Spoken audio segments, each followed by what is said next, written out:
Hey everybody, welcome back to Trial and Error. Probably a month or two ago, I did a review from a newer company to the market called Arccaptain, and I started it off with their MIG200, which is, pretty straightforward, economical 200 amp MIG welder, and it was okay. There's some build quality opportunities, we'll call them, that they could have done a little bit better with. It worked fine. It's just in such a crowded market there as a discount MIG welder. You really got to do a lot to stand out against your competition in that price point. But they kept in contact with me and wanted to kind of redeem this machine. So they sent me something I've never used before, and I've used pretty much every form of welding except this one. This is a aluminum spool gun, which works with their MIG200 and allows you to MIG weld aluminum. I've always TIG welded aluminum. I've never had the chance to play around with one of these, and I know nothing about it. So we're gonna learn that together, and we're gonna see if we can put another check in the win column here for the MIG200. They also sent me their new CUT50, which is of the same series as that. This is a 50 amp plasma cutter. We're gonna test that out as well. Right off the bat, I like some of the things they did differently from others, and just kind of protected the regulator, built it right into the side. Most of these just hang off the back, and it's so easy to destroy them when you're moving the machine around, but I really like how that's protected. We'll dig into it. We'll get a closer look here and see if it's worth buying. I don't know. So to start off, I'm going to do the review on this CUT50 first, and once that's done, if all you want to see is the aluminum spool gun option, I'll make sure I note that time in the timestamps so you can jump to that. But we're going to try this guy first. We'll give it a normal trial and error run through here, and then you can watch me struggle as I try to MIG weld aluminum for the first time. So this is a dual voltage machine. It'll run on 120 regular household current or 240 volts. On 120, it's a 35 amp max cutting machine. We're going to test that. And at 240 volts, it is a 50 amp machine. Right out of the gate, nice looking machine, feels good. The plastic is still that same kind of offshore sheen, cheap feeling plastic that I wish was just a little bit nicer on the front end cap, mostly because these feet easily get bashed up. I've done it to quite a few welders, and I'm sure I don't treat my machines nearly as rough as some contractors do. So would like to see them do a little better job with that. Really nice finish on the metal. This looks really nice. Everything here, the graphic, all of that stuff looks real nice. Right away, really not a fan of this gun. So, and that's not a big deal. You can change these out anyway. But this gives you absolutely nothing to keep your distance away from the electrode here, or keep your distance between the workpiece and the electrode. There's no guide, there's no nothing. Keeping in mind the price point is low, so the accessories like the gun and stuff like this, cheap nylon tubing, what do you expect? The ground cable is definitely thin. I don't think this is even 35 mil. This is probably 30 mil, and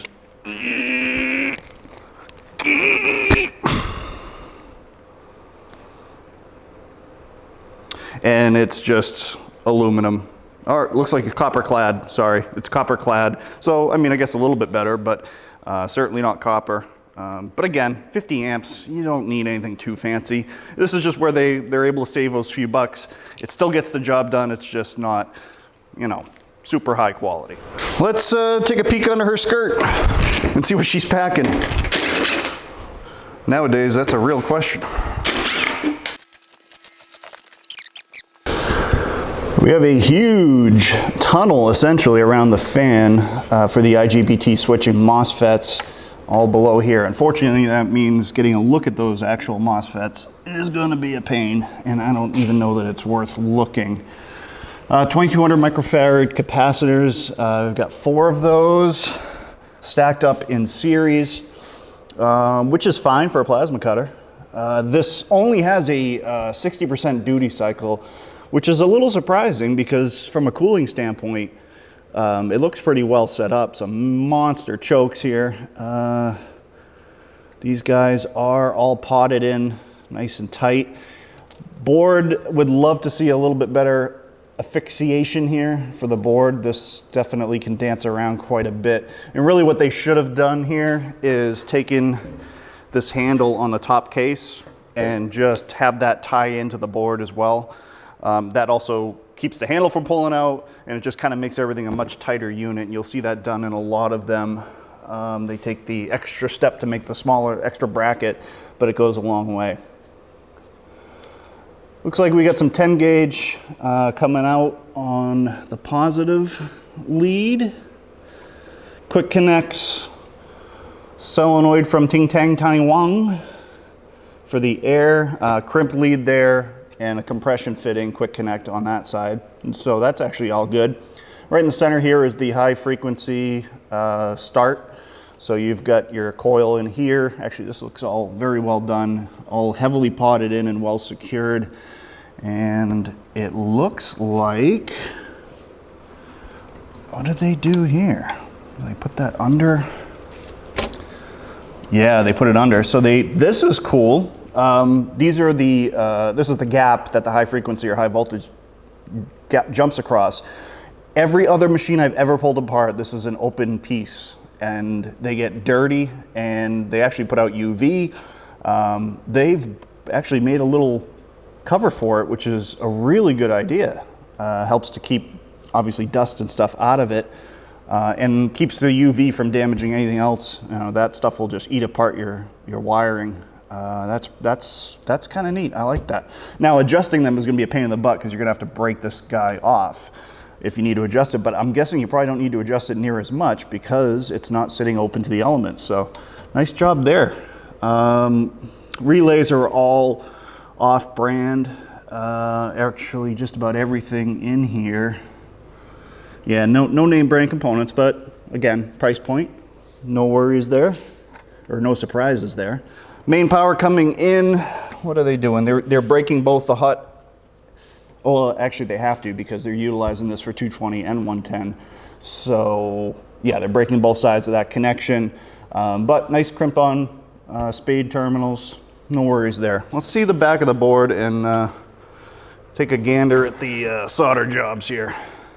Ooh, that's clean. So the only thing that I would say is missing here is you would want to have a inert piece, whether that be plastic, nylon, something that protects the high voltage on the back side of this board, which is very high voltage behind those capacitors, from ever making contact with the case. If this thing falls, it gets a case dented in on it. There should be something here to protect that.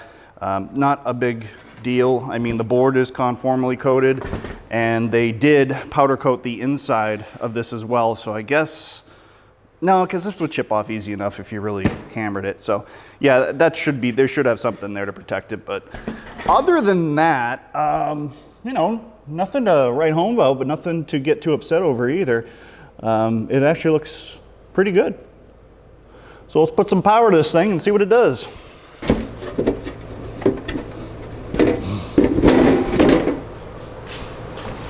Oh my God, you put one side in, the other side falls out. Playing whack-a-mole over here with this case.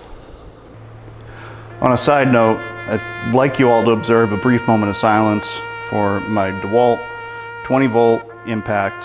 This little guy built this garage, drove all of the fasteners and all the trusses. She's been with me for many years, has had many a hot supper. And the drill actually still works, but the chuck itself blew apart. And rather than rebuild the chuck, I figured it was time to put her into retirement and went and picked up the new XR 20-volt brushless. And it is a beast, but there's always going to be a soft spot in my heart for this girl. So she's going up on the top shelf in the display to live out her final retiring days. So she was a good girl. She will be missed.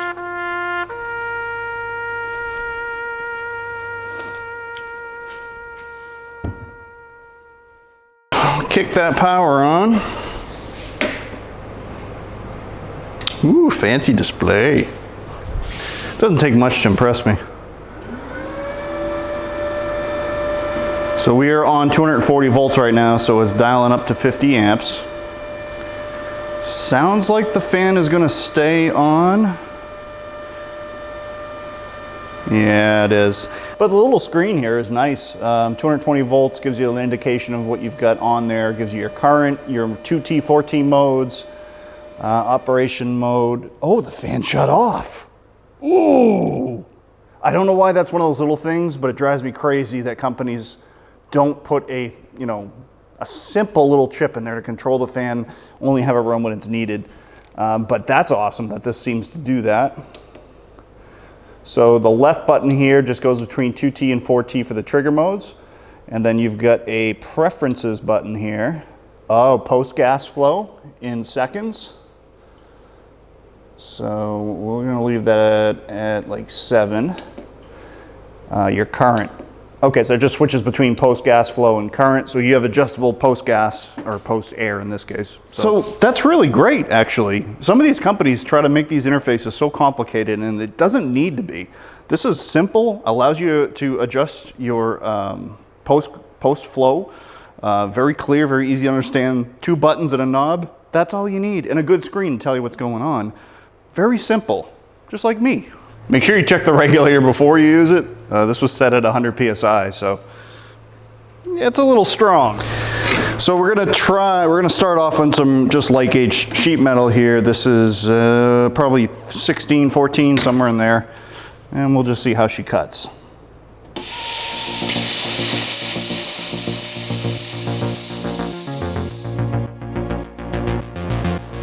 Correction where corrections are due. This is an electrically isolated tip, even though it really didn't look like it when I was assembling the gun. So that makes this gun awesome, honestly. So yeah, you can apply that right to your workpiece and have no problems. So I actually went from hating it to loving it. So how'd it do? Well, ignore those cuts. Those are done with a different gun, but this, look how clean that is. Both sides, not even any slag on the backside. And then you can compare that to my S-Welder's cuts above that. I am really impressed. Even that little cutout there, not bad, and I was on the wrong amperage, but that's just cutting it like 30 amps. What a nice job it did. Super duper clean.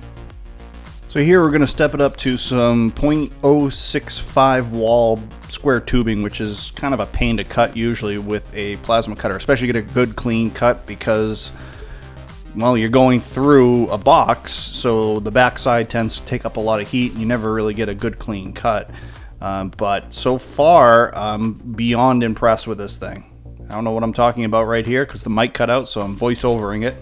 But, I'm actually going to put this thing into the rotation of what I keep on my rack for personal use.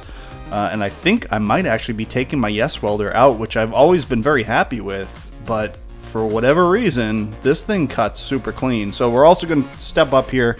We're going to cut some really heavy stuff here. So this is almost quarter wall round tubing, 1 7/8 round. This stuff is hard to cut, so we're going to try plunge cutting it to make it even harder. Crank the amperage right up to 50, and it plunges with no problems at all, and it plunges cleanly. So yeah, this thing is definitely going to be my new personal plasma cutter, and I would not have expected that at all, just based on price point and previous experience here. I am really, really impressed. Look how clean that thing plunges in. Like, forget drilling metal. When it's that clean, you'll never need to drill metal again. That's amazing to go through quarter wall that easy. So yeah, really impressed. This is a fantastic example of not going into these reviews with a preconceived notion because of a prior product that was just kind of meh. This thing cuts so nice. That is by far the best in this price range, best plasma cutter I've ever used. Is it perfect build quality wise? No, there's definitely some areas that could use some refinement, but for the price, ease of use on the controls, smart fan, the gun that is isolated, easy to use and super light, really, really like it. Now that business is out of the way, let's get into the stupidity of me trying to learn a new welding technique with this aluminum spool gun. So once again, I'm going to preface this by saying I have never done this before. But I have obviously TIG welded aluminum, so I understand some of the principles involved. So here is what we have for a gun. MIGing aluminum is different from MIGing steel, mainly because you're dealing with an aluminum spool of wire here. So with steel, you know, we've got the motor in the back of the case here. It can drive its way through the cable, no problem. If you tried doing that with aluminum wire, it would be bound up in a million places all on that cable. So it forces you to use a spool gun, which has the spool itself mounted right to the gun. So the only thing the aluminum is pushing through is basically this. Your motor, your drive motor, is actually in here. And I did already get this set up. You've got your tension. It's just like a very small version of what you would see in a steel MIG gun, with the drive roller here and your tensioning system right there, and your spool just happens to be sitting on the gun. So it makes obviously the gun a little bit heavier, but it sure as heck should be a lot faster at welding. Now with aluminum, there's a couple other things to keep in mind. Aluminum requires a lot more shielding gas, and that shielding gas has to be pure argon, so you can't use a mix. So I've got the machine here plumbed up with an argon source, and it's going to push that argon through this cable as well. The other piece is feed speeds on aluminum is going to be a lot higher than what you would be used to with MIG. Just takes a lot more aluminum to keep from blowing through things. So that's about the extent of my knowledge of this process. So with that, let's get this thing hooked up. I know they had this port here. When I did the original review, I thought it was for a foot pedal, but turns out, and then, you know, for all I know, it might be for a foot pedal as well. But for all I know, oh, look at that. Okay. So this just basically has a plug here in the end that would normally be where the MIG wire would come from the machine. So we are going to have to disconnect and remove, I don't even know if I have one. No, I took it out. So I took the spool out of here because you don't want that drive system. I don't even know if that'll turn when this gun is plugged in or not. It may be smart enough to not even turn that. Because it has no place to go. I have absolutely no idea.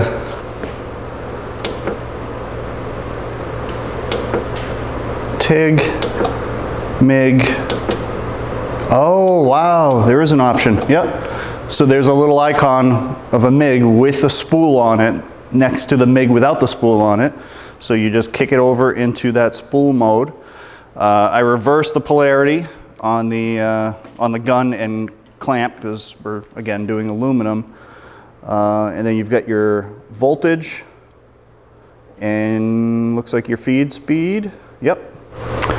So I've got it dialed in at 13 volts, which is really low, and 7.4 meters a minute on the feed speed. Not a clue if that's good or bad.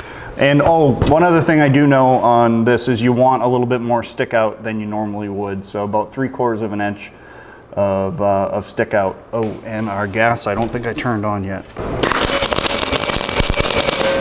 Okay. That went horribly.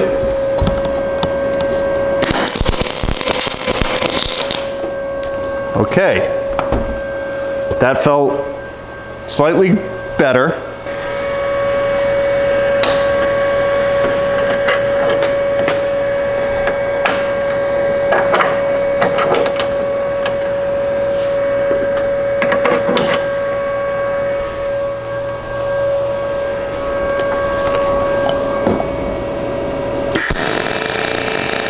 Oh. Yeah, that might have been the problem. I had already reversed the polarity on this. So I just put it on. When I reversed it, I put it back to the wrong one. So now we're all set.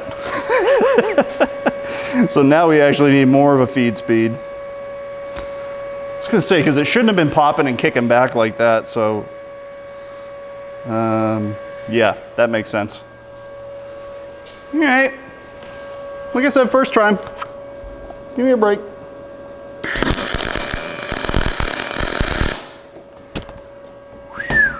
Wow, that thing puts out some heat.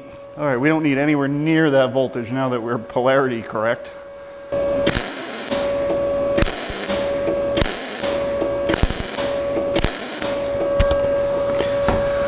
Okay.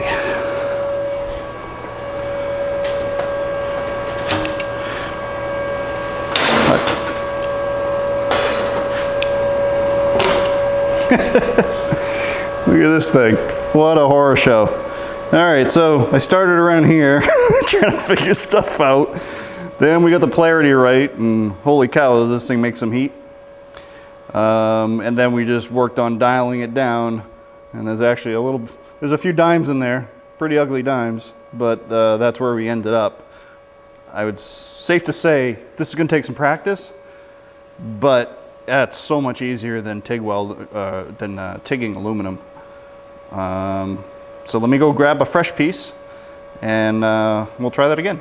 The other piece, this is important whether it's TIG or MIG. Cleaning your aluminum, really, really important. Makes all the difference in the color and quality of the weld. I'm not doing a very good job of cleaning this one, but I am gonna give it a little love there. And let's see if we can do any better on our second attempt.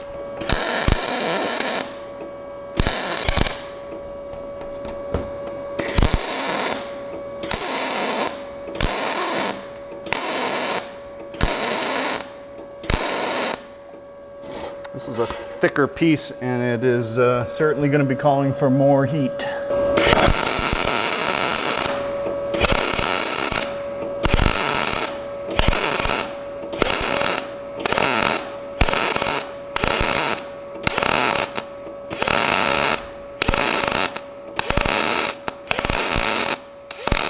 I think we figured out, well, at least what I need to learn. So heat control with this is definitely tricky, especially on a smaller piece like this, because it's going to start out cold, and then as it heats up, all of a sudden your settings are way off again, and you're liable to burn through it. So when you're doing this with a TIG, you've got that heat control right at your foot.